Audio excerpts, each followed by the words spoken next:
Hello everybody, how are we? Welcome along to WD18, the Watford fan channel. Not for your post-match pint, for your post-match, what are we going to call it? Cappuccino, brekkie? Oh, Sam, it sounds like a hungover... Sam might be slightly hungover. Yeah, post-match, flat white the day after. Went out after the game yesterday. I think everyone was just so happy after the game that the shots just kept on coming to the table. Kept on flowing. Just kept on flowing. Had one with Charlie after the game, and very soon it turned to two after the game. Charlie was ordering the baby Guinness. Very soon it turned into 7 or 8 drinks. And Another Steve Bruce meme. Yeah, standard Ucko night out. He loves it. No, I'll tell you what, it's a different location today. We're not at the Mad Squirrel. We are at the Junction Café on St Albans Road. Come down, literally we've got a menu here, a bit of promotion. Junction Café and Bistro. There you go. I'm not going to go through the whole menu now, but make sure you do come and check it out. They've got pretty much everything there, Charlie. What have you gone for today? I'm going to go for the smashed avocado, I think. Maybe with an extra bit of bacon or sausage. Surely it's got to be a fry-up. Is that on offer? We've got sandwiches, paninis, burgers, jacket potato. yeah, I was actually eyeing up the avocado as well, Charlie. You know, I don't know what it is, but it's A modern man. Yeah, exactly. Can you have a jacket potato before midday? That's the question. Have you seen that guy on TikTok, the Spud Man? It's unbelievable content. Right, we're going to get it all today. Retention's gone. Yeah, people are probably switching off and boiling up a jacket potato. Cooking up jacket potato. Anyway, it finished Watford 2, Portsmouth 1 at Vicarage Road. We're going to get it into all today. Watford are now unbeaten in 17 games under Tom Cleverley at Vicarage Road. A big win yesterday. I'm going to go first off to Charlie because I think Sam's just regaining all of his senses. Charlie, your overall assessment yesterday on what was a dramatic win at Vicarage Road. I wasn't there, I've caught up on it. The guys were there yesterday, they went for a night out in Watford, but it just seemed like absolute bedlam when that winner went in from Rocco Vata. So how are you feeling this morning? Still buzzing, man. It was euphoric last night. Last time, I can't remember celebrations like that for at least 10 years. My shins are in bits. I end up being... I just want to say this, right? The goal goes in, and I'm lucky enough, right? I don't end up on the floor or anything. Me and Sean Walker, friend of the channel, we almost just stood on our seats and just took it in around us. And I think 30 seconds later, I go, "Where's Charlie? Where's Charlie gone?" He's on the bottom of about 5 people, just stacked up. He's the man on the bottom, and Zazzera loving it. Yeah, Is that probably the best limbs you've ever had? Well, I don't know about ever had. No, this season anyway. Definitely up there for Vicarage Road. Yeah. Away day limbs seem like a bit more... I don't know, it seems to happen more often. But yeah, I was top and tailing with a fellow Hornet in between the seats. So yeah, it was such a great moment, such a good feeling around the place, the celebrations, the drama.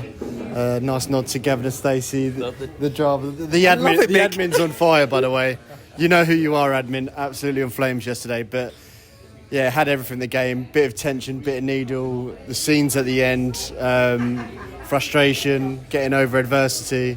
I absolutely loved it, and it's good to be a Watford fan at the moment. Sam, this is the main feeling I've heard about yesterday with the winner.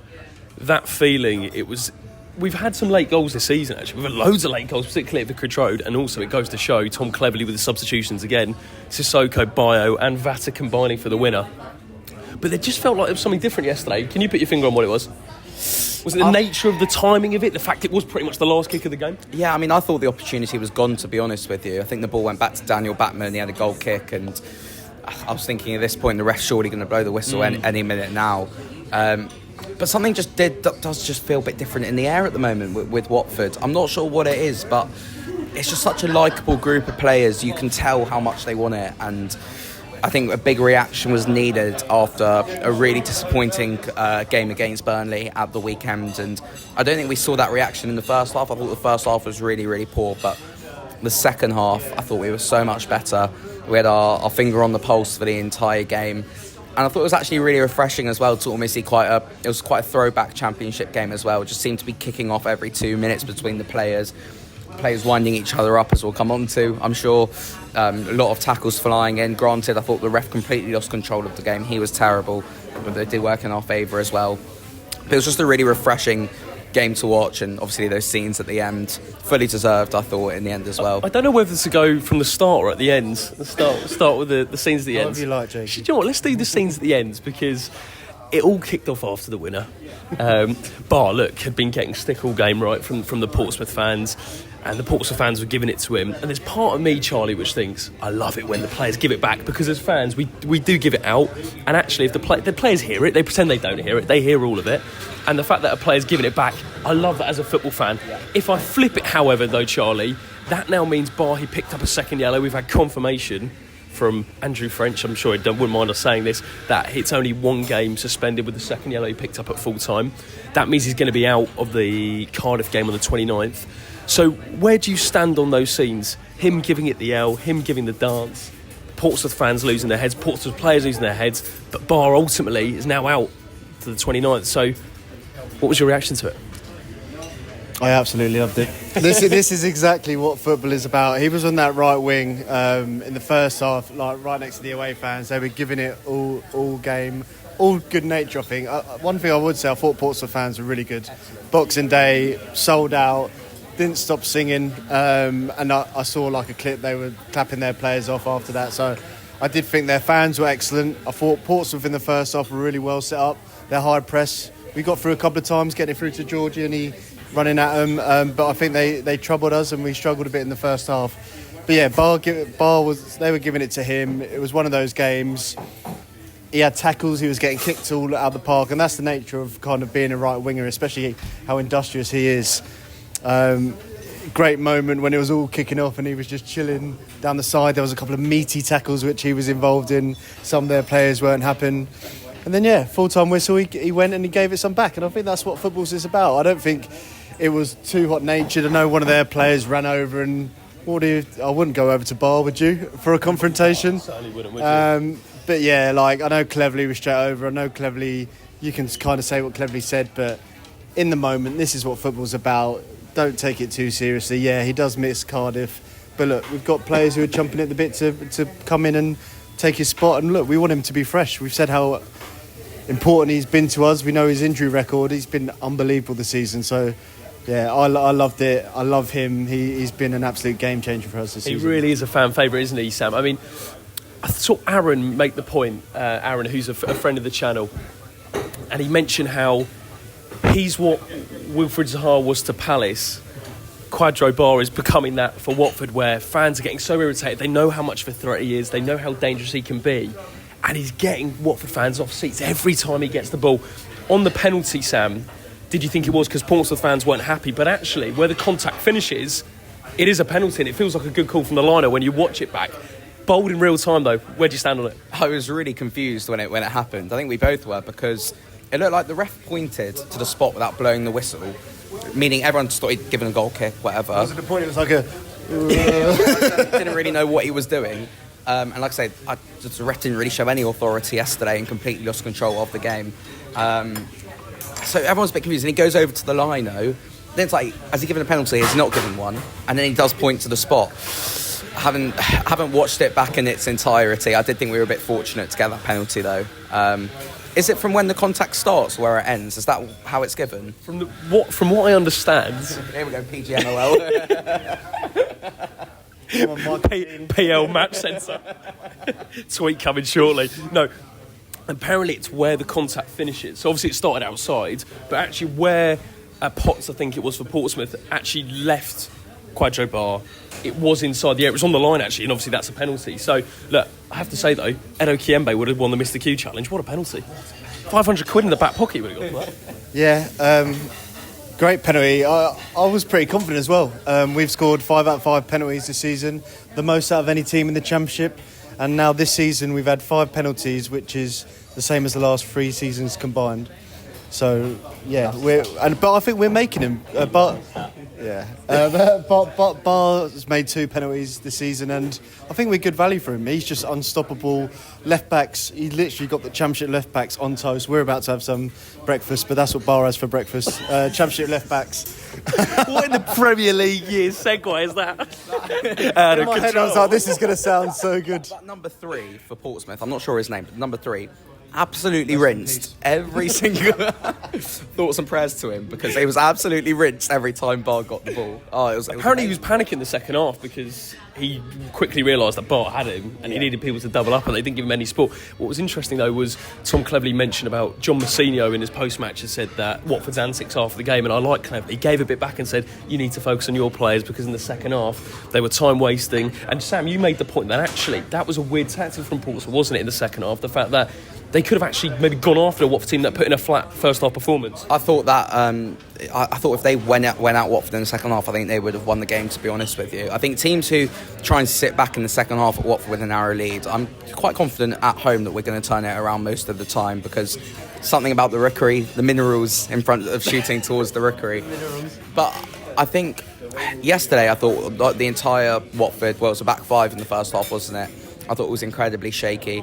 Larousse, I thought, was really, really poor. He was doing my head in. Was it that left side yesterday? Maurice Larousse just been a little bit. Yeah, Morris was struggled. I don't want to dig Morris out too much because it's weird, because we know he's not the most unbelievable player, but he tends to be very reliable, and that's the first mistake I can remember him fully making that's led to a goal, if you know what I mean. And I do feel a bit sorry for him that he was taken off at half time, but something did need to change. I thought Porteous was really poor in that first half. I think it was probably the first off half of the season from Matty Pollock this season. First time I didn't think he necessarily had his best half of football. What do you think? Pollock's just been outstanding. He's been excellent. My player of the season. The bar's been set there with Matty. Yeah, exactly. I think if Pollock's level this season has been a 9 out of 10, I think he probably just dropped to a 7 yesterday, to be honest with you. How did you react to the game? Matty, Right, so after a few drinks had gone in yesterday, right? I've not heard about this, by the way. This is the first I've heard about it. Here we go. So I'd had a few drinks yesterday, and I thought, all right, I'm going to drop Matty a message. Just write get in. We get a nice Kim on and happy Christmas from Matty Pollock. Come on, man, up the way. What a point. No, who else have you got on speed dial, by the way, Sam? Jonathan Bond, Matty Pollock, Morris. Tell you what, for every win this season, we'll reveal another one in my phone contacts. Stand-up performers. Should we go through them? Because obviously Jebison was someone that I wanted to ask you about. Maybe standout's probably a bit too far, but in terms of his best performance in a Watford shirt, granted the bar's been quite low and it's been cameos, but the chance in the first half, his link-up play as well, I've heard, was pretty good. Yeah, and I think it's worth mentioning his cameo against Burnley when he came on, and I think he looked really tidy. He kind of created the corner which led to Bar's goal. That was only a consolation goal, but yeah, he started from the front yesterday. And yeah, in the first 10 minutes he created a really good opportunity for himself. Really neat touches, showed that pace. The finish kind of snatched at it a bit, should have done better. Yeah, I thought it was really neat and tidy the whole game, stretching, making really good runs. That's one thing I thought we should have done a bit better, because Portsmouth played a really high line and you could see some of our movement, but we're kind of a bit hesitant to kind of play that ball and stretch. So yeah, I think although it's been a really bad start to his Watford career, I think he's slowly getting into it, and I think he's going to stay next season. I think he's going to continue to get his chances. He had that next season or this season? No, sorry, this season. And 2 year low. He had that moment as well. Ryan, really good shot. The keeper parried it, and I think it's harder to go through his legs than hit his legs and go in. But shall I tell you why that happened? Because I put £10 on him to score any time yesterday. So it's just firing up Sky Bet on the Boxing Day. Just fate that it was going to happen, but I was really pleased with his performance, and I think he's going to stay for the duration of the season. I think he's going to get more chances, and I thought it was quite telling that Clev's kept him on for like 80 minutes, I think, to get Bio, so he gave him real chance. And although I didn't think Bio looked great when he came on, he played a hand in the winning goal, knocking it over the top for Sissoko. Well, this is the thing with Jebison. It just feels like he needs a goal in somehow, off his backside, off anything. Yeah, just to go in at this point. So close. I just feel like one goal goes in and it could change him completely. And if you wanted to almost ask him the night before the game, what sort of chance would you want? It would have been that one that he got in the second half. And I don't even know what happened. It was harder for him to miss than score. But other than those two misses, the one right at the start of the first half, where I said to you, he goes from Ronaldinho to Alex Gaho in the space of... Shout out to Alex Gaho, by the way. What a boy.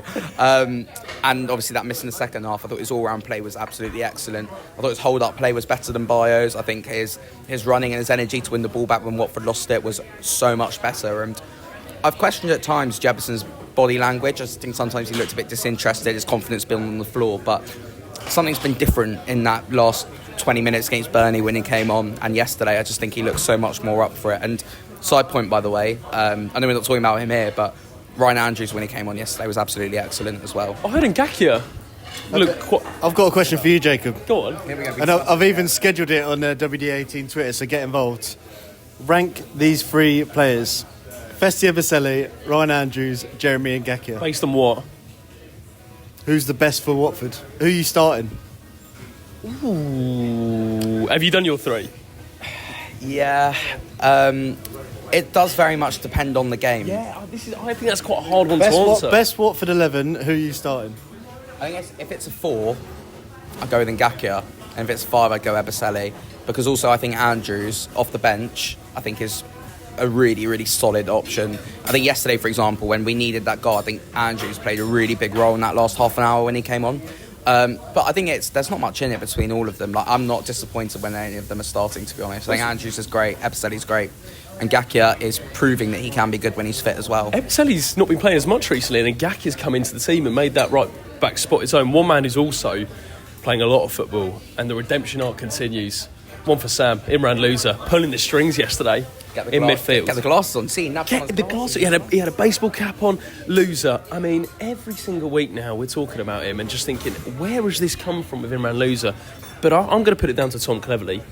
That sort of redemption, he was on the brink, I think, of leaving Watford. I say it every week, yeah. I saw someone comment actually the other day saying we talk about the same things every week. That's my fault. But Imran Loser, genuinely, has just become such an important cog of this Watford team. And Cleverley even mentioned it yesterday. Sissoko's role was more of an impact yesterday, whereas Sissoko at the start of the season was one of the first names on the team sheet. Now it's actually the other way, where it's Loser, and now we need to find the midfield partner for Loser, Charlie. So how good was he yesterday? Really good. Last 2 games, I think I've watched him. He wasn't there for Burnley, was he? And I think we missed him. I thought Oxford, he was good as well. Yeah. That was that Friday night game. But yeah, yesterday he was controlling the game. He was getting the ball. He was moving it about. He was wanting it. Some really nice bits of play between him and Ngakia. He's becoming the player that we bought all those years ago. And I think you're right. It's down to Tom Cleverley. And that goes with Jefferson as well. Some of these players that you think they're done, like... A lot of that Watford team, if you actually go through it, Watford fans had wrote a lot of them off. But Loser didn't get a look in. He weren't even in squads at the start of the season. Yeah. It's not that he wasn't available.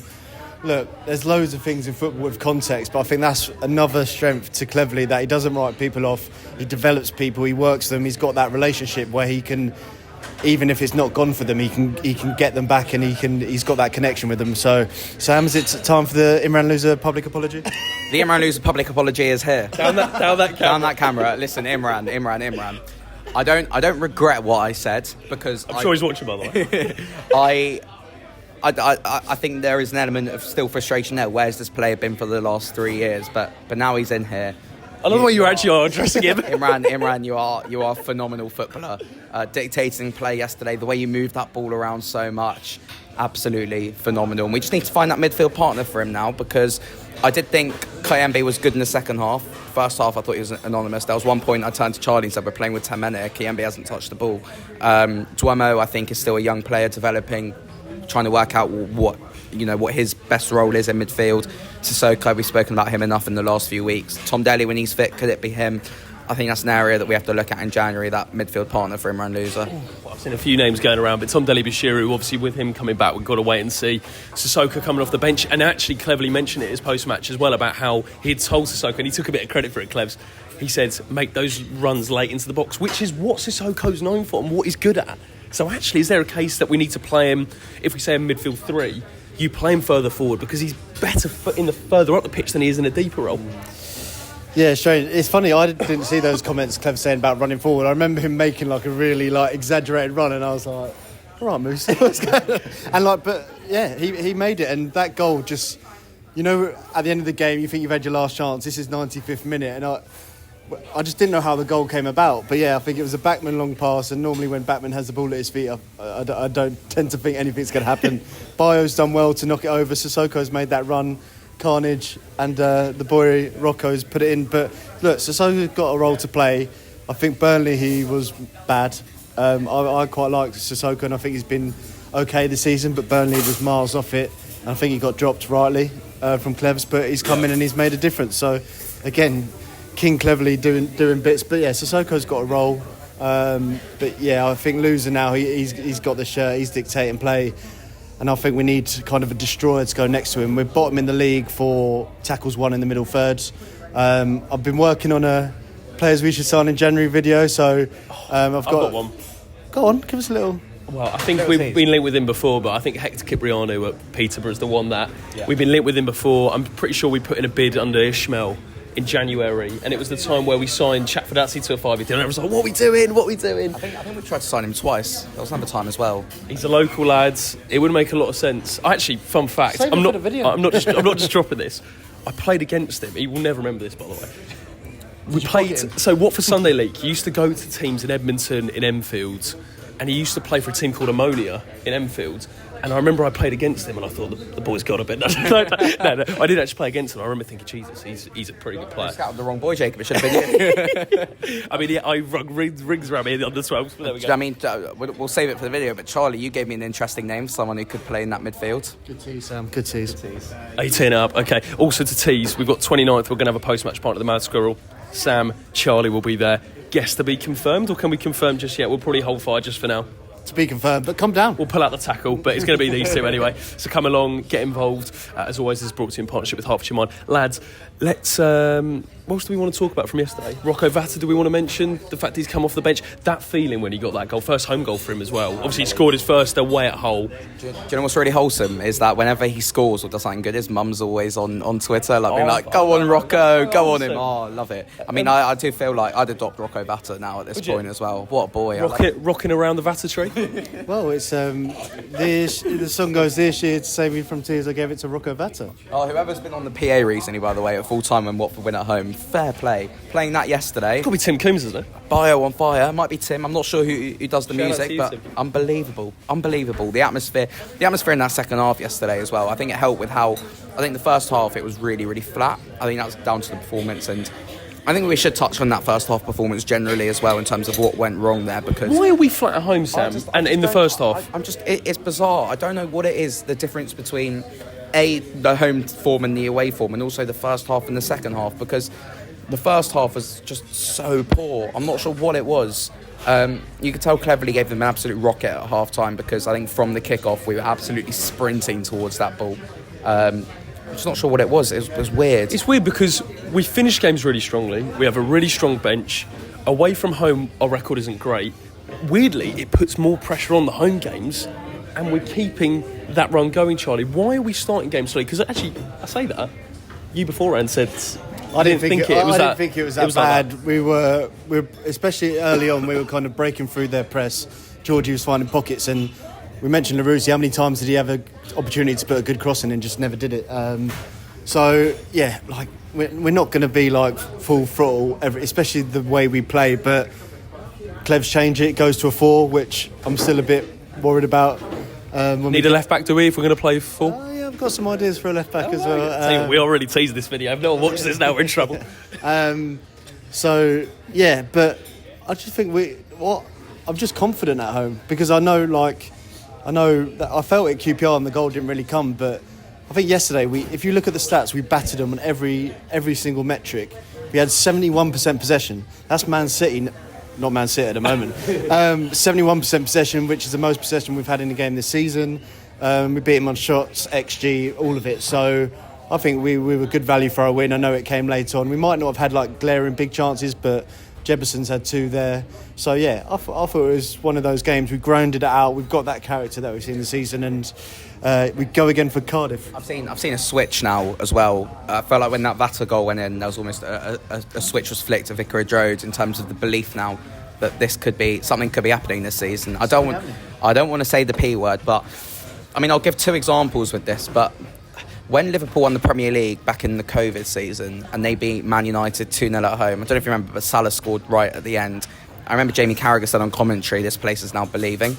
And I just felt like when that batter got winning, I felt like that was almost our Mo Salah against Man United moment. I think everyone started believing at this point that this season something could be happening. And if I'm giving a Watford equivalent, I think back to Adam Messina's goal against Cardiff when we went up that season. Was that in March time though? That was April? Later on. I know, of course, it was later on and it was locked down. Everyone was at home. The nature of the goal, the last Living room limbs, but it's the last minute goal. It's the belief, it's the togetherness, and there's still a long way to go. I think we're now exactly halfway, aren't we? Yeah, we are. I think we've played every team now, other than Cardiff, of course, because the game got called off. But I just feel like if something does come of this season, I think we'll be sat here looking back on that Rocco Vata goal and say that was the moment. Big take. I like it though. Do you know my biggest takeaway from yesterday is that I think this Watford team can mix it with any style now. They can play out from the back. They can be rough and ready and go physical. They can actually adapt to a lot of teams in this division, particularly at home. And I back us against pretty much every team in this league at home to get a result, whether that's win or draw. And I honestly go into every game now expecting us, obviously with the stats back that up, but the biggest thing was the fact that we can mix up the styles, because I think teams in the past, Watford teams in the past, the best ones I've seen have had that side to them where they can play but they can also fight. And I thought Tom Cleverley, what he said yesterday about he doesn't have to tell them that. They've all got a little bit of that edge that actually he doesn't need to drill that into them. Going back to what Sam said though after my tangent, you said something special might be happening here. There's something special happening at Vicarage Road. Now you've had the morning sleep on it. The Sambucas have been stopped. Has your mind changed? No, I think something is happening, whether it's this season or not, I'm not too sure. But under Cleverley, he is, again, he's just an absolute miracle worker. With the concept. What a man. Yeah. That's what, I'll get emotional. Anyway. What I said to Sam, I said there's one thing that will make me a believer for this season.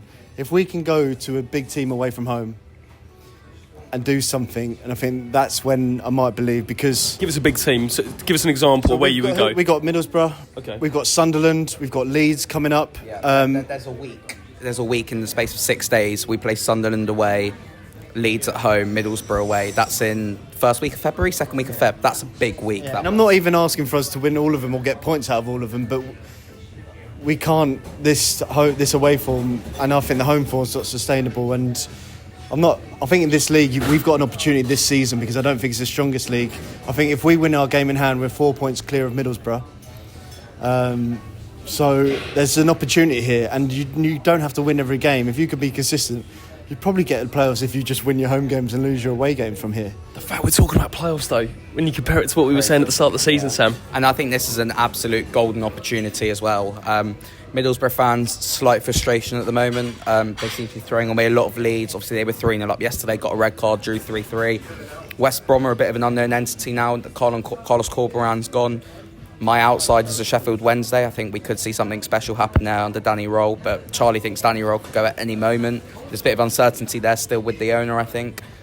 Great opportunity for Watford, this. And it's not even, at this point, like Charlie says, I don't even think it's about...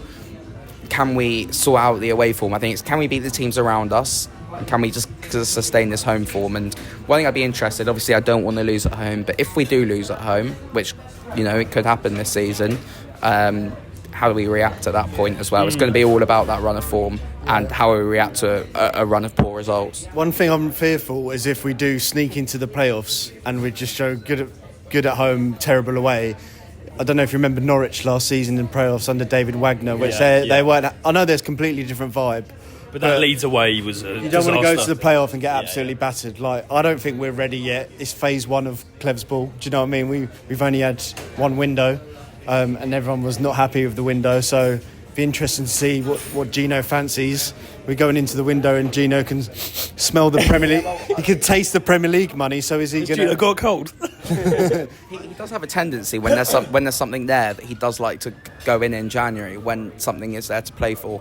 So I think we could see something this January, Could potentially. Any final thoughts, lads, before we wrap it up? I have to say my expectation was nowhere near what we're talking about here. So actually the fact that, firstly, and Tom Cleverley said at the start of the season, it's been a lot of Tom Cleverley said, but the man's an absolute legend. He said at the start of the season he wanted to make Vicarage Road a fortress, and I would say, unless we had a dramatic decline, he's made it a really enjoyable place to go this season, not only with the results, but actually the feeling you're getting going to games. If we can just pick up a few more points, the rule goes, isn't it? You win your home games, you draw your away games, and I think if we do that before the end of the season, will be in and around the mix. Lads, any final thoughts I wanted to throw out there? Great video of when Emmanuel Dennis, not Emmanuel Dennis, when Quadro Bar. God, why was I thinking of Emmanuel Dennis there? When Back in Jan? Let's see. Do you know what? I wouldn't rule it out with this club, you know. When Barr, he went over to Klebs at full time, almost like laughing, like, "Oh, did you see that? That was unbelievable." And Klebs was just like, "Nope, get away from me, get down the tunnel." I think, could you lip read what he was saying to him? He must have called him was like, "You stupid, get away." I think he said stupid. Well, I don't want to interpret what he said, but it came across like stupid. Just get in, just get inside. He was not happy with that, and I reckon Quadro Bar wouldn't have got the. I reckon he had a strong word taken to him today from Tom Cleverley. I like that. It's a bit of an edge that you need from your manager, I think. One thing that Mr. Sissoko has bring to this club: we come, we slap, we get 3 points, we go home. And I think that's where we'll leave it. Make sure to check out, if we can get it back on screen, the Junction Café. Thanks so much to the guys for having us down. Charlie, what a pleasure. Over a Merry Christmas. Was that a cup of tea? Yeah. Sugar? I don't know. Did you put sugar in it? I don't think so. I don't know. Yeah. Flat white Sam. Flat white was unbelievable. That should be a series, shouldn't it? Pleasure, Jacob. Coffees with Sam. Let's do it. Coffees with Sam. Make sure to check out the Junction Café. Make sure to check out the Mad Squirrel. The lads will be there on the 29th for Cardiff at home. And we will be back then. But make sure to leave a like on the video. Comment down below your thoughts on anything we discuss here today. Subscribe to WD18. And we'll be back in the next one. Take care, guys. And up the audits. You want?